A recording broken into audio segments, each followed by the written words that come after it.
शेख रशीद साहब को जिस तरीके से पकड़ा गया है और जो दफात लगाई गई हैं, 153 लगाई गई है बगावत पर उकसाने की, ये नाकाबिल ज़मानत है और 5 साल कैद हो सकती है। फिर 505 दफ़ा लगाई है ये अवाम को इश्तियाल दिलाने की, ये भी नाकाबिल ज़मानत है, 7 साल सजा है। दरवाजे तोड़ के मेरे बच्चों को मारा है और मेरे साथ ज्यादती की है और इन्होंने जुल्म किया है, इन्होंने बदमाशी की है। ये मसल्ला थे 100-200 लोग दाखिल हुए और मेरे मुलाजमों को मारा है। और उसके ऊपर जो रवैया था गवर्नमेंट की तरफ से, जो बयान आए हैं, वो एक तमस्खुर उड़ाने वाला, एक मज़ा लेने वाला क्लियरली नज़र आता है कि अदले का बदला कि और वो मज़ा लिया जा रहा था।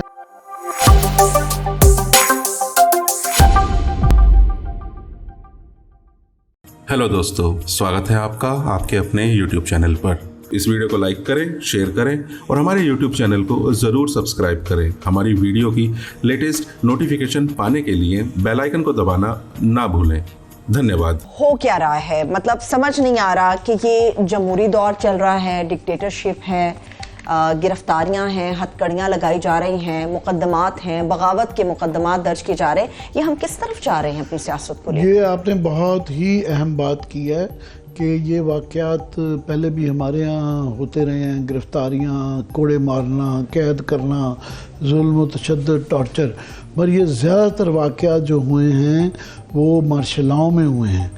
उसके अलावा भी केसेस होते रहे हैं, कई दफ़ा बिल्कुल ज़्यादती भी होती रही है, मगर ज़्यादातर केसेस वो जो पिछले दौर में हुए वो अकाउंटेबिलिटी के केसेस थे। उसके अंदर वो करप्शन के इल्ज़ामात थे, वो कि उसके अंदर भी बेताशा कई गलत थे और राना सनाउल्लाह वाला बिल्कुल ही गलत था। क्रिमिनल केसेस भी कुछ हुए, मगर ये एक नया लेवल है, ये एक ना गेयर बदला गया है एकदम से।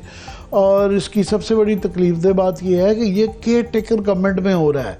केयर टेकर गवर्नमेंट का सिर्फ काम इलेक्शन के इंतज़ामी अमूर को देखना है, बिल्कुल। उनका कोई वो ये जो मार धाड़ पकड़ो पकड़ ये इसका बिल्कुल इसको रोकना है। उनके फ़राइज़ में शामिल है कि उन्होंने ये जो जानिबदारी जो होती है या विक्टिमाइजेशन पॉलिटिकल के किसी की ना हो, उसको रोकना उनका काम है।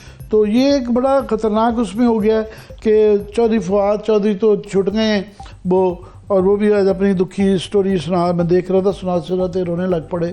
तो मगर जो है बाकी लोग जो पकड़े गए हैं ये शानदाना गुलजार हैं, बड़ी आर्टिकुलेट हैं, बड़ी सुलझी हुई बात करती हैं। गद्दारी का उनके ऊपर इल्ज़ाम लग गया। फिर हमारे कुलीग इमरान रियाज खान जो हैं उनके ऊपर भी गद्दारी का मुकदमा कर लिया। ये 2-3 साल पुराना कोई बयान था जिसके ऊपर उनको भी जो है धर लिया गया है। उसके बाद शेख रशीद साहब को जिस तरीके से पकड़ा गया है और जो दफात लगाई गई हैं, 153 लगाई गई है बगावत पर उकसाने की, ये नाकाबिल ज़मानत है और 5 साल कैद हो सकती है। फिर 505 दफ़ा लगाई है ये अवाम को इश्तियाल दिलाने की, ये भी नाकाबिल ज़मानत है, 7 साल सजा है। एक और भी वो है 120। उसके बाद जो है मेरा ख्याल उनके पास कोई क्लिप भी है जिस तरह पकड़ा गया उनको, अगर ये दिखाया जा सकते साउंड के साथ। ये इन्होंने दरवाजे तोड़ के मेरे बच्चों को मारा है और मेरे साथ ज्यादती की है और इन्होंने जुल्म किया है, इन्होंने बदमाशी की है। ये मसल्ला थे 100-200 लोग दाखिल हुए हैं और मेरे मुलाजमों को मारा है, मेरे घर की तलाशी ली है। ये सारे बदमाश हैं, ये घरों में दाखिल हुए हैं, सीढ़ियाँ लगा के इन्होंने दरवाजे तोड़े हैं, बदतमीजी की है और तमाम मुलाजमीन को मारा है और जबरदस्ती मुझे डाला है इन्होंने गाड़ी में और ये यहाँ लेके आए हैं। और आज ही मियाँ ताहिर साहब ने मेरी जमानत ली, बिल्कुल सर, और उन्होंने कहा 6 तारीख को आईजी पेश हो। और ये SHO जो है नवाज लीग का टाउट है, बड़ा ये सारा नवाज लीग का टाउट है और ये नवाज लीग ने इसको लगाया है। यहाँ राना जो है सनाउल्लाह ये सारे काम करा रहा है, सारे घर के दरवाजे तोड़े हैं, खिड़कियां तोड़ी हैं और इन्होंने बेतहाशा मारा मुलाजमों को और ये उठा के लाए हैं। ये थाना जुल्म का निशान है। इंशाअल्लाह ताला हक की फतह होगी। ये नॉर्मल हालात में भी इस किस्म के इसके अलावा भी फिर इनके शराब नोशी का इल्ज़ाम लगा दिया, फिर जिस तरीके से और भी टॉर्चर किए गए उनके ऊपर और दूसरा ये था कि अब ये पिंडी बॉय कहलाते थे ना, गेट नंबर 4 की पैदावार। जी। तो अब ये दौर भी आ गया है कि पिंडी बॉय भी जो है ना, वो भी जब वो स्टेज आ जाए कि गिरफ्तारियां होनी शुरू आ जाएं, तो आप समझ लें कि आपकी सियासत तब्दील हो गई है। और उसके ऊपर जो रवैया था गवर्नमेंट की तरफ से, जो बयानात आए हैं, वो एक तमस्खुर उड़ाने वाला, एक मज़ा लेने वाला क्लियरली नज़र आता है कि अदले का बदला कि, और वो मज़ा लिया जा रहा था। मैं ये इसका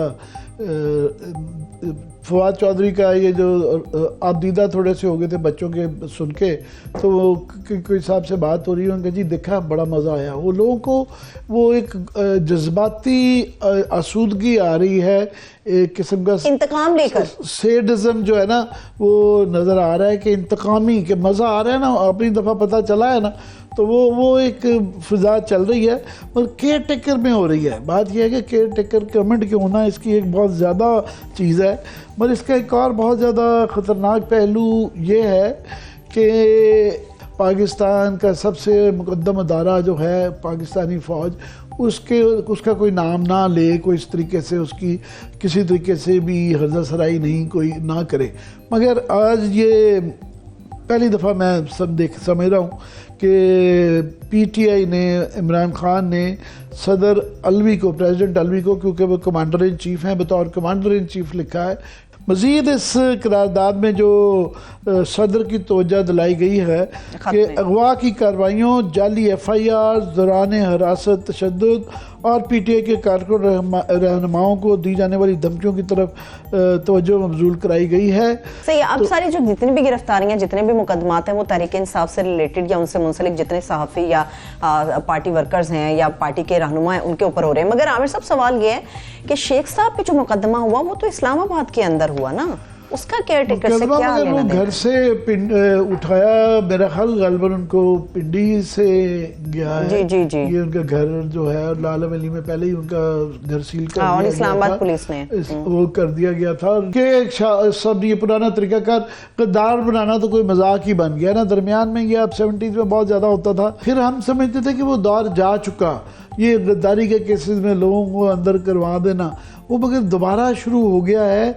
और ये पता नहीं कहाँ जाके ख़त्म होगा, क्योंकि अदले का बदला जब चलता है, एक्शन का रिएक्शन होता है, तो वो उन्होंने किया तो अब ये कर रहे हैं, तो जब नेक्स्ट आएंगे इन पे करेंगे, तो ये सिलसिला चलता रहता है। शेख रशीद साहब के हम बड़े नाक़िद रहते हैं, उनकी तनकीद रहते हैं, उनकी कई दफ़ा बड़ी बातें जो करते हैं वो शाइस्ता बातें नहीं होती। आज भी कुछ ना शाइस्ता बातें उन्होंने की जो कि हम यहाँ ना दिखा रहे हैं और ना उसकी तायद कर रहे हैं। मगर पहले भी इनके ऊपर एक जाली क्लैशनिकोव का केस डाल के 7 साल की कैद है, उसमें 2-4 साल ये जेल काट के आए थे।